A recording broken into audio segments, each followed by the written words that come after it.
The CYCLO wheel truing stand. The CYCLO wheel truing stand accurately measures and aids in the truing of wheels. A perfectly true wheel has a central hub position that is square to the rim of the wheel. The wheel truing stand has two long mounting arms to accommodate most popular sizes of wheel, and the wide jaw can fit around even the widest of rims and tyres. The tool can be finely adjusted by loosening the two Allen bolts and repositioning the gauge assembly. Before we begin, ensure the tool is either bolted, clamped or held securely in a vise. Fully retract the gauge arm and open the jaws, respectively turning the plastic handles clockwise.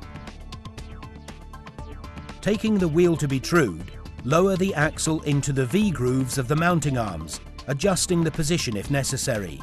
Once located, bring the arms in against the cone lock nuts and tighten to hold securely. When truing a wheel without a tyre, align the front notches of the jaw tips with the outer rim, as shown. If using a wheel with a tyre fitted, align the centre tips of the gauge with the wheel rim sidewall. Rotate the wheel, noting lateral and concentric deviation. Use these readings to true the wheel until the deviations are eliminated.